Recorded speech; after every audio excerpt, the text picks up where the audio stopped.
আপনি ইমানদারের দাবি নিয়ে বসে আছেন, বড় দাড়ি, বড় টুপি, বড় জুব্বা। আপনি মনে করছেন দিন আপনি একাই বুঝে ফেলছেন, এত সোজা নয়। আমার মসজিদে আসছে, হুজুর দোয়া করা লাগবে। কিসের জন্য? বলে আমার নতুন 3টা বাস ছাড়বো, এই বাসগুলা রাস্তায় উঠাবো, একটু দোয়া করে দেন। চলেন, যাওয়ার পরে দেখি বাসের সামনে লেখা আল্লাহর নামে চলিলাম, নিজ দিয়ে লেখা হজরত বাবা শাহজালাল, দরজার পাশে লেখা বাবা বগদাদি। আমি বললাম কি ব্যাপার, আল্লাহর নামের সাথে সাথে এইগুলা বলছে। হুজুর আর বলেন না, ঋণ করে বাস কেনা, রাস্তাঘাটের যে অবস্থা, ড্রাইভার হেল্পাররা যে বেয়াদব, কোথায় যায় লাগায় দেয়। ওই জন্য আল্লাহর নামের সাথে বড় বড় 2টা অলির নাম দিছি, যাতে একটু নজরে নজরে থাকে। বুঝে থাকলে বলেন তো, কেউ যদি আল্লাহর নামের সাথে ইবাদতের মধ্যে এরকম কাউকে ওসিলা বানায়, তাহলে ওই ব্যক্তির কি ঈমান থাকবে? থাকবে? আমরা বাঙালি হচ্ছি, কি হয়েছে বাঙালি হয়ে? আমরা মঙ্গল শোভাযাত্রা করতেছি। মঙ্গলের মালিক আল্লাহ, তার কাছে মঙ্গল চাইতে হয়। আর তুমি এমন পাগল ছাগলের পাগল ছাগল, হুতুম পেশা, বানর, কুত্তা, বিড়াল, ল্যাংটা মানুষের পাছা, ওইগুলা মাথার মধ্যে নিয়ে আবার ক্লারিফাই করতেছেন, না না না, আমরা কি এর দ্বারা মঙ্গল চাচ্ছি না। কিন্তু আপনি সার্চ করে দেখেন, আপনি ওদের এটার কৃষ্টি কেন, এটার উদ্দেশ্য কি, সব ব্যাখ্যা করে দেখেন। ওদের টার্গেটই হচ্ছে যে এই একদিন আমরা প্রার্থনা করব যাতে 12 মাস ভালো থাকে। এইটার নাম দিছে আবার কলা বিজ্ঞানী আমাদের দেশে। দুনিয়ার সবাই সব আবিষ্কার করে ফেললো, আর এরা যে বাঘ বানাইছে, ওই বাঘটাও ভালো করে বানাতে পারে না। দেখছেন না আপনারা? কার কাছে যাবেন? আল্লাহর কাছে চাইতে হবে। এইভাবে ঈমান ইসলাম সব আপনার চলে যাবে। এই জন্য প্রিয় ভাইয়েরা, আপনার আমার ইবাদতের মধ্যে কোনো ওসিলা আপনার আমার থাকবে না। আল্লাহ চাইবে, বান্দা চাইবে আল্লাহর কাছে ডাইরেক্ট, ঠিক কিনা? অতএব খালি বড় বড় ডায়লগ দিলে হবে না। আমার ঈমান ঠিক আছে, নামাজ পড়ি, কালাম পড়ি, কাবা এক, আল্লাহ এক, রসুল এক, কিন্তু আপনার আচরণে আপনার ঈমান চলে গেছে। মা বোনেরা আছে এখানে অনেকে, সকালবেলা ধান নেড়ে দিছে, সরিষা শুকাতে দিছে, হঠাৎ করে আকাশ ভার হয়ে গেছে, রাগ করে বলছে আমি যেদিন ধান নাড়ি আর সর্ষা নাড়ি, আল্লাহ খালি ওই দিনই দেখতে পায়। কত গরিব মানুষের বাচ্চা কাচ্চা দেখলাম স্বাস্থ্যর অবস্থা ভালো, আর আমারটাই খালি আল্লাহ রোগ দেখতেই পাইছে একটার মধ্যে। আছে কি না? আপনি বোঝেন নাই আপনার ঈমান যে কোন দিক দিয়ে বের হয়ে গেছে। আপনার ঈমান এই জন্য সবচেয়ে দামি। খালি আল্লাহ মালিক বললে ঈমান হয় না। ঈমান বোঝার জন্য আল্লাহ রসুলের পথ অনুযায়ী চলতে হয়, ঠিক কি না? এক ছেলে হাতের মধ্যে সুতা বাঁধছে, বাসের মধ্যে দেখি সুমু দিচ্ছে। বললাম কি ব্যাপার? ওই ইন্ডিয়ার থেকে অমুক মাজার, সেখান থেকে আমার জন্য রক্ষা কবচ এনে দিছে। এইটা আমি পড়ে থাকলে আমার বাবা নজরে নজরে রাখে। বেটা যেই লোক মরে যায়, কবরের মধ্যে যাওয়ার পরে তাকেই কে নজরে রাখে। আর তুমি আল্লাহকে বাদ দিয়ে বান্দা এইরকম সুতা তাবিজ কবচ বান্ধে তুমি তোমার ঈমান নষ্ট করছো। এইরকম যদি আপনার ঈমান হয়, আপনার নামাজ কালাম থাকার পরেও আপনার হাসর নাসর কিন্তু আবু জেহেলের সাথে হতে পারে, ঠিক না? অতএব প্রিয় ভাইয়েরা, সবচেয়ে দামি নিয়ামত আপনার আমার ঈমান। এই ঈমান কখনো বিসর্জন দেওয়া যাবে না প্রিয় ভাইয়েরা। আল্লাহর সাথে কাউকে শরীক করা যাবে না। রব্বুল আলামিনকে আপনার রব হিসেবে স্বীকার করতে হবে। প্রিয় ভাইয়েরা, সর্বশেষ একটা পয়েন্টের কথা বলবো, যেই পয়েন্টে আমাদের অধিকাংশের ঈমান চলে যায় কিন্তু আমরা বুঝি না। বলবো, রাগ হবেন না তো? ভালো করে বোঝেন। আমাদের দেশে নামাজ পছন্দ করা মুসলমান, রোজা পছন্দ করা মুসলমান, হজ পছন্দ করা মুসলমান আছে, কিন্তু আমাদের দেশে আল্লাহর সকল বিধিবিধান, আল্লাহর হুকুমই যে শ্রেষ্ঠ, এইটা স্বীকার করার মুসলমান নাই। বুঝছেন কথা? বুঝেন নাই? নামাজ মেনে নিবে, রোজা মেনে নিবে, কিন্তু যদি বলা হয় যদি আপনি রাস্তার যে খোয়া বালু খাইছেন, ব্যাংক যে হরিলুট করে ফেলছেন, জনগণের টাকা যে মাইরে দিছেন, 3 নম্বর করে ভোট করে 1 নম্বর বুলি আওড়াইছেন, মিথ্যা কথা, এগুলো ধরা পড়ার পরে বিচার হবে। আসেন আপনার বিচারটা কোরআন সুন্নাহর আইন অনুযায়ী হোক, রাজি হবে?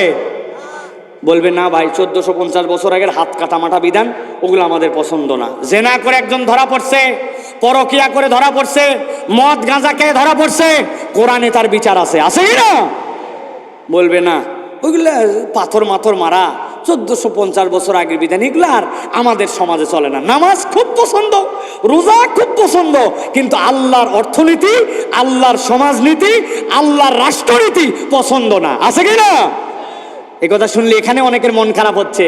অনেকে বলতেছে এই হুজুর তো মনে করছিলাম কোনো দল টল করে না, এখন থেকে একটু খোঁসায় খোঁসায় দলের কথা বলে। এটা কোনো দলের কথা নয়, এটা ইমানের কথা। এই ইমান বিশুদ্ধ না করলে আপনার নামাজ রোজা আপনাকে মুক্তি দিতে পারবে না, ঠিক না? ভালো করে বুঝে নেন। আপনি কি বলছেন? আমানতু বিল্লাহি ওয়া মালাইকাতিহি ওয়া কুতুবিহি বলছেন না? বলেন আমার সাথে, বলেন আমানতু বিল্লাহি, জোরে বলেন আমানতু বিল্লাহি ওয়া মালাইকাতিহি ওয়া কুতুবিহি ওয়া রুসুলিহি। মানে কি? আমি ঈমান আনছি এই কিতাবের ভিতরে যা কিছু আছে সব কিছুর উপরে। কবে আল্লাহর বিধান কায়েম হবে আমার জানা নাই, কবে আল্লাহর সমাজে আল্লাহর অর্থনীতি আসবে জানা নাই, কিন্তু আল্লাহর অর্থনীতি সেরা অর্থনীতি, আল্লাহর বিচার নীতি সেরা বিচার নীতি, আল্লাহর রাষ্ট্রনীতি সেরা রাষ্ট্রনীতি। এইটার প্রতি আপনাকে ঈমান আনতেই হবে। এটা না হলে আপনার ঈমান নাই। বাঁচার একটা উপায় আছে, বলে দিব? বলবো? খুব সহজ বুদ্ধি। আল্লাহর কাছে এখন থেকে বলবেন আমানতু বিল্লাহি ওয়া মালাইকাতিহি ওয়া কিছু কিছু কুতুবিহি, অথবা বলবেন আমানতু বিল্লাহি ওয়া মালাইকাতি যদ্দুর বুঝি তদ্দুর কুতুবিহি।